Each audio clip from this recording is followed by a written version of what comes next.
Construyendo diálogos para la agenda ambiental. Soy Cristina Cortinas. Al mismo tiempo, soy presidenta de la Red Queretana de Manejo de Residuos, que es una asociación civil, y de la Fundación Cristina Cortinas, Asociación Civil.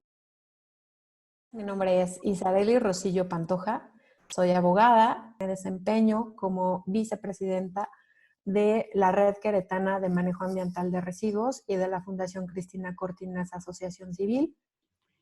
En primer lugar, me gustaría resaltar el hecho de que nosotros tenemos una legislación basada en la prevención de la generación y la gestión integral de los residuos, enfocada en primer término en esa jerarquía de la gestión a evitar que los residuos se generen. Y solamente cuando no se puedan evitar, es entonces que las prioridades serían el reuso, el aprovechamiento o valorización de los residuos, buscando que no se lleven ya más a disposición final, lo que significa alcanzar la meta cero residuos. La cuestión es que el reciclaje está en esa legislación colocado en tercer lugar después de la reutilización. Y no obstante que esa legislación data de hace más de 14 años, la eficiencia de recuperación con fines de reciclaje de los materiales es muy baja en nuestro país.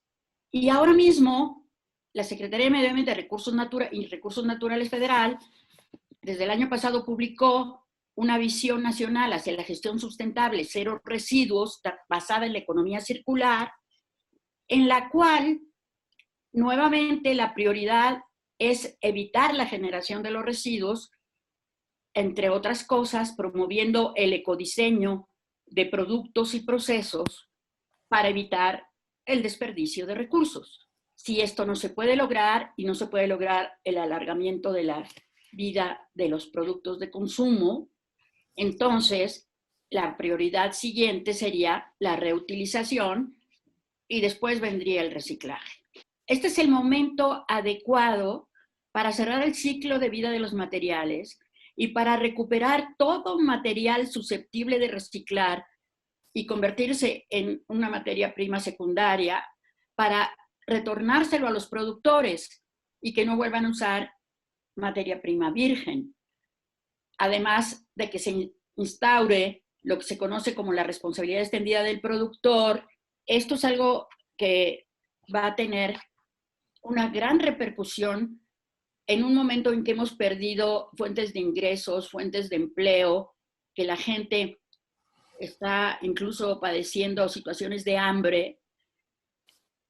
Evidentemente hay que cuidar el manejo de los residuos que pueden estar contaminados con el virus, pero hay toda una serie de instrucciones. La Semarnat ha elaborado toda una cartilla para el manejo de los residuos reciclables que se pueden dejar en cuarentena para hacer que pierdan el virus y volverlos a recuperar para reincorporarlos, como decía, a las cadenas de valor.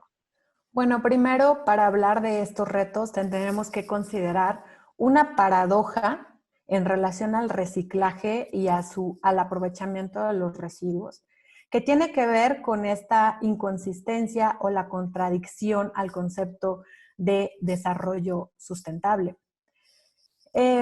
Esta paradoja tiene que ver que mientras más desarrollados estamos, más residuos generamos. Pero, ¿por qué es inconsistente? Porque este postulado respecto al desarrollo y a la mayor generación de residuos está anclado a un modelo de desarrollo de economía lineal. Y por supuesto, en este pseudo desarrollo, mientras más avance tenemos, por supuesto, mayor crecimiento de residuos. Por lo tanto, el primer gran reto que yo plantearía es un cambio de modelo económico para que este reciclaje pueda consolidarse, un cambio de modelo económico que esté vinculado a la protección de los derechos humanos y, por supuesto, a un verdadero desarrollo sostenible que implicaría, entre muchas otras cosas, una visión integral, holística, cumplimiento con los tratados internacionales, la legislación interna y generación de indicadores basados en los objetivos de desarrollo sostenible. En otro punto, también quisiera considerar que México y Brasil son los dos países que producen en la región de América Latina mayor número de residuos, en donde un asunto importante que señala la Organización de Naciones Unidas es el crecimiento de la población versus el crecimiento de la generación de residuos, que nos deja en un estado de vulnerabilidad por la generación de gases con efecto invernadero. Ahora bien, ¿qué retos a los cuales se enfrentan? Uno es la consolidación del sector del reciclaje. ¿En qué condiciones se encuentra el sector para poderse consolidar? Es decir, los mercados de materias primas secundarias, la legislación que en su momento esté adaptada, reformada y reconocida para que estas materias primas secundarias se puedan generar. Segunda, el peligro que representa la todavía generación de tiraderos a cielo abierto, en donde a nivel global son la principal fuente del sector residuos en la generación de emisiones de gases con efecto invernadero, y sobre todo por el contenido de la materia orgánica que en su momento se contiene. Esto es muy importante porque los residuos que se encuentran mezclados con la materia orgánica difícilmente podrán ser incorporados a la cadena de valor para recuperarlo. Y como último punto, es el riesgo que se tiene de alta combustión, que es habitual que en los tiraderos a cielo abierto, en los sitios de disposición final, se generen diversos incendios que impactan con gases contaminantes. Derivado de todo ello, podría señalar como último punto esta oportunidad que se tiene a nivel global de recuperar las materias primas secundarias a través del reciclaje. En la cadena de suministro, el reciclaje es una parte muy importante en el ciclo de vida de los materiales, sobre todo porque están vinculados a los objetivos de desarrollo sostenible, que tienen que ver con el fin de la pobreza, el trabajo decente y el crecimiento económico, y la industria de innovación e infraestructura. 3 objetivos que tienen que tener indicadores especiales. ¿Y por qué fin de la pobreza? Porque nosotros tenemos ahí a gente que se encuentra trabajando en situaciones con brechas altas de desigualdad, que son los recicladores. Al final del día, no puede excluírseles de la cadena de valor, y se necesita que las legislaciones en América Latina incorporen la figura del reciclaje inclusivo para que sean reconocidos en esta cadena de valor, sobre todo para que puedan ser considerados por las autoridades para realizar actividades de recuperación y de reciclaje en zonas donde es difícil la recuperación y donde a lo mejor la industria del reciclaje no podrá llegar, o al final del día que esta perspectiva organizada a través de cooperativas pueden ser consideradas por la industria del reciclaje. Yo quisiera volver atrás y poder entender cómo ha sido nuestra legislación que incide sobre la gestión de los residuos, cómo ha evolucionado. Porque en la Ley General del Equilibrio Ecológico y la Protección al Ambiente, que se publicó en 1988, los residuos eran considerados como un contaminante de los suelos y por ende un contaminante del agua. Se trata ese tema de los residuos en general en el capítulo de prevención y control de la contaminación de los suelos. Y ahí se dice que es una responsabilidad del gobierno y la sociedad el evitar que se produzca contaminación por residuos, para lo cual se establecen como criterios la reducción de la generación, el reuso y el reciclaje de los residuos.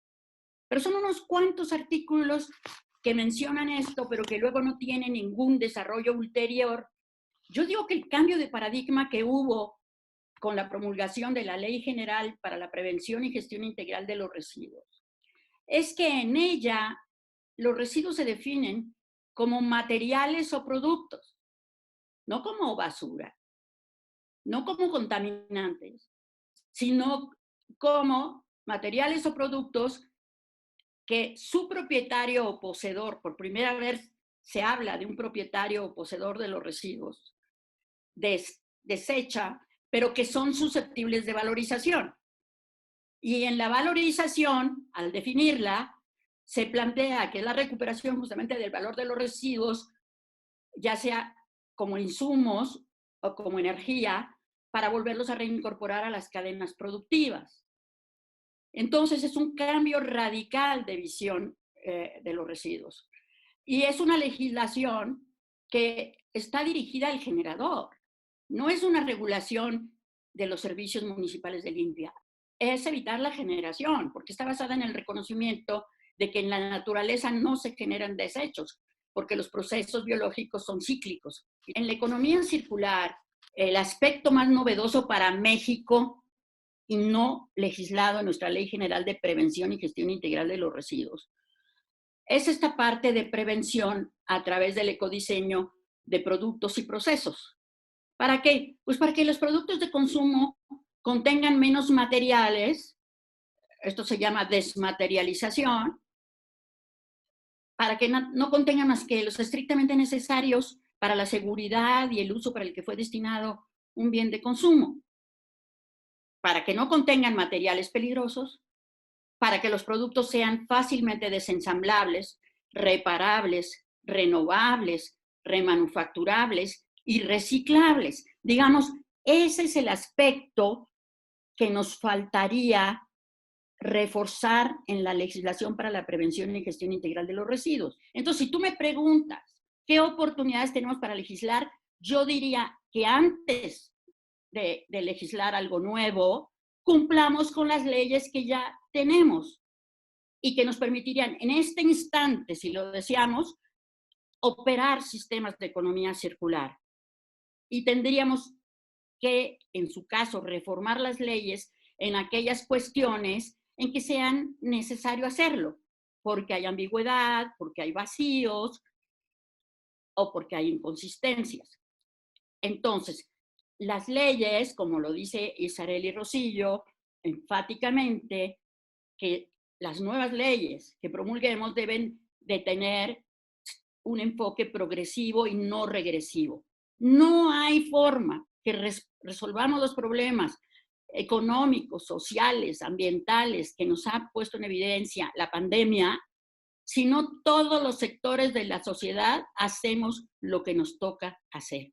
Y la legislación en su caso, si vamos a promulgar una nueva de economía circular, tiene que estar basada en ese principio y quedando claro que dentro de la responsabilidad compartida está incluida la responsabilidad extendida del productor, que también tenemos legislada desde la legislación del equilibrio ecológico y la protección al ambiente, y en particular en la Ley General para la Prevención y Gestión Integral de los Residuos y en la norma 161 de planes de manejo para los residuos de manejo especial.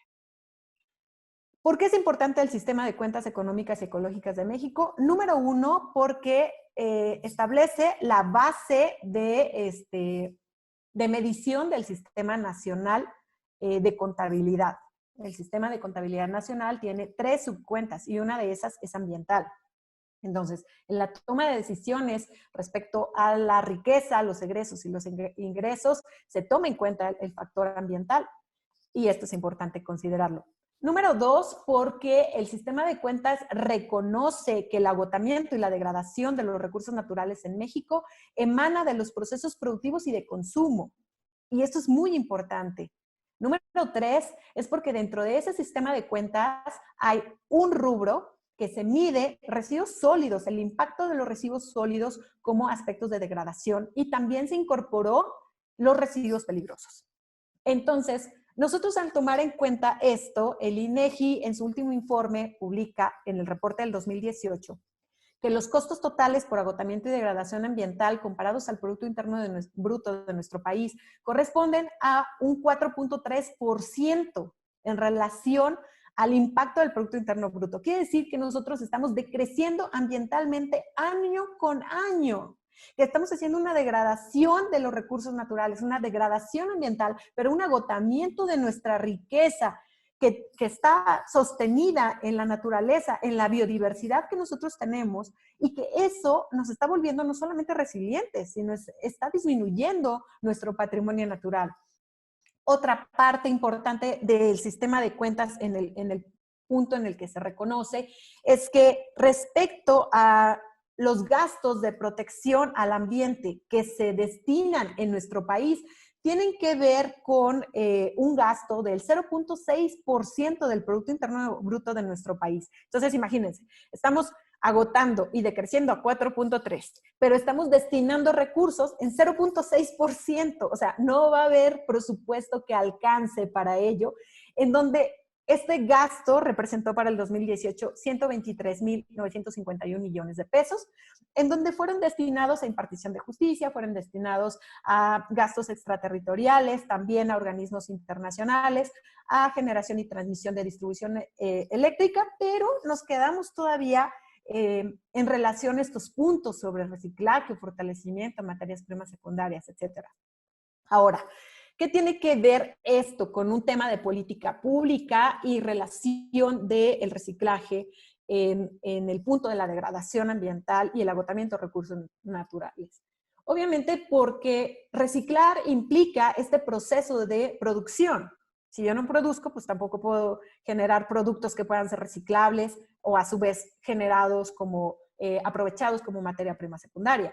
Y por supuesto tampoco se incorporarían a esta impacto que representa la generación de gases con efecto invernadero, ¿no? Por el tema de cambio climático. Por lo tanto, tomar estos datos son el punto de partida para nosotros establecer recomendaciones de política pública en el tema de reciclaje. Espera nuestra siguiente emisión.